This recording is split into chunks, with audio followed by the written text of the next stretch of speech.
ಎಷ್ಟೊಂದು ಮಧುರವಾಗಿತ್ತು ನೀವಿಬ್ಬರು ಹಾಡಿದ ಮಧುರ ಗೀತೆ. ಅದನ್ನು ನೋಡಿ ನನ್ನನ್ನು ನಾನೇ ಮರೆತು ನಿನ್ನಲ್ಲಿ ಮಾರು ಹೋದೆ ಸುಜಾತ. ಯಾರ್ ನೀವು? ಯಾರ ಜೊತೆ ಮಾತಾಡ್ತಾ ಇದ್ರ ನೀವು? ಸುಜಾತ,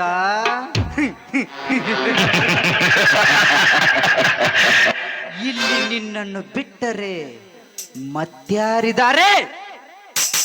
ನನ್ನ ಹೆಸರು ಧರ್ಮದಾಸ್ ಅಂತ ಗೊತ್ತಿರಬೇಕಲ್ಲ. ಇದೀಗ ನಿನ್ನ ಜೊತೆ ಹಾಡಿ ಕುಣಿದು ಹೋದನಲ್ಲ, ಅವನಿಗೆ ಕೆಲಸ ಕೊಟ್ಟವನು ನಾನು. ಇರಬಹುದು, ಅದಕ್ಕೂ ನನಗೂ ಸಂಬಂಧವಿಲ್ಲ. ಹಾ ಹಾ ಹಾ, ಸಂಬಂಧವಿದೆ ಸುಜಾತ. ಅರಮನೆ ನೆರಳಲ್ಲಿ ಬೆಳೆದ ನಿನ್ನಂತ ಕುವರಿಯನ್ನು ಹೂವಿನಂತೆ ನೋಡಿಕೊಳ್ಳುವ ಯೋಗ್ಯತೆ ಅವನಿಗಿಲ್ಲ. ನೋಡು, ನಿನ್ನ ಕೈ ಹಿಡಿದ ನಂತರ ನಿನ್ನ ಸ್ಥಿತಿ ಏನಾಗಬಹುದಂತ ಸ್ವಲ್ಪ ವಿಚಾರಿಸು.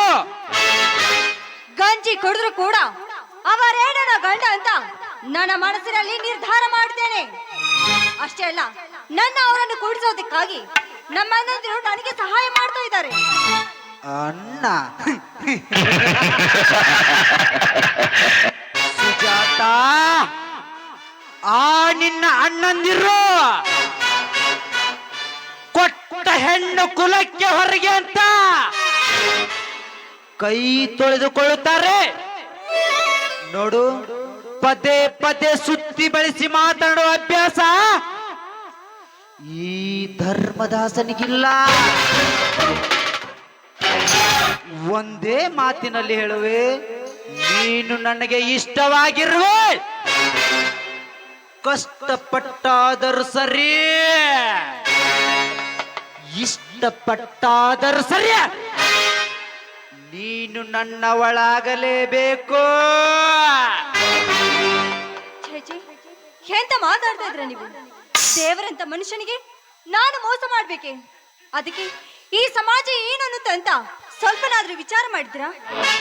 ಸಮಾಜ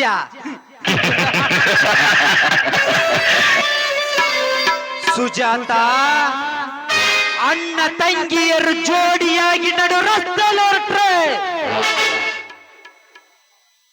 ಇವರಿಬ್ಬರು ಲವ್ವರ್ಸ್ ಇರ್ಬೋದಂತ ಅಪವಾದ ಕೊಟ್ಟು ಅಪಹಾಸ್ಯ ಮಾಡಿ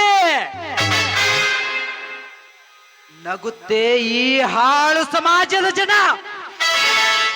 ಈ ಜನರ ಮಾತಿಗೆ ಕಿವಿಗೊಡದೆ ಈ ಶ್ರೀಮಂತರ ಮಾತಿಗೆ ಮಣಿದು ಪ್ರೀತಿ ಮಾಡ್ಲಿಕ್ಕೆ ನೀಯಾಗು. ಬೇಡಿ, ನಾನು ಹೆಜ್ಜೆ ತಪ್ಪಿಟ್ಟು ನಡೆದ್ರೆ ನಮ್ಮ ಅಣ್ಣಂದ್ರು ನನ್ನ ಪ್ರಾಣವನ್ನೇ ತೆಗಿತಾರೆ.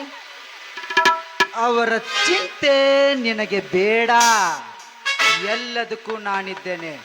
ನಾಳೆ ನೀನು ಕಾಲೇಜ್ಗೆ ಹೋಗುವಂತ ನೆಪ ಹೇಳಿ ಊರು ಹೊರಗಡೆ ಇರ್ತಕ್ಕಂತ ನಮಗೆ ಗೆಸ್ಟ್ ಹೌಸ್ಗೆ ಬಾ.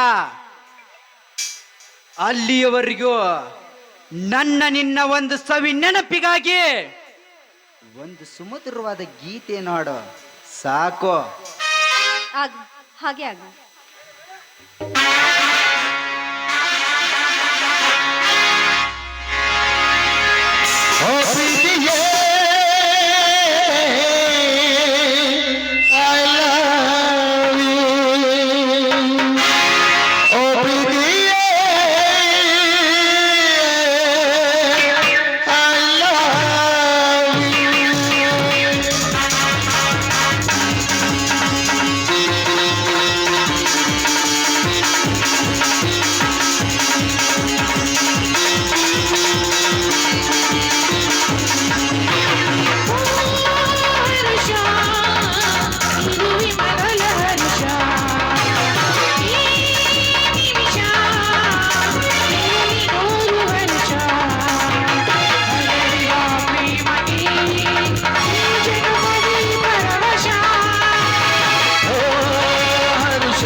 ಸುಜಾತ,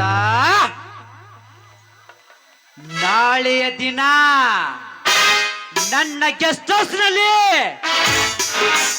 ಈ ಧರ್ಮದಾಸ್ ಯಾರು ಅಂತ ನೀ ಹತ್ತಲ್ಲ ನನ್ನಾಗಿ ಜ್ಞಾಪಕ ದಿನ ದಿನ ಜ್ಞಾಪಿಸ್ಕೋಬೇಕು. ಬರ್ತೀನಿ. ಗುಡ್ ಬಾಯ್.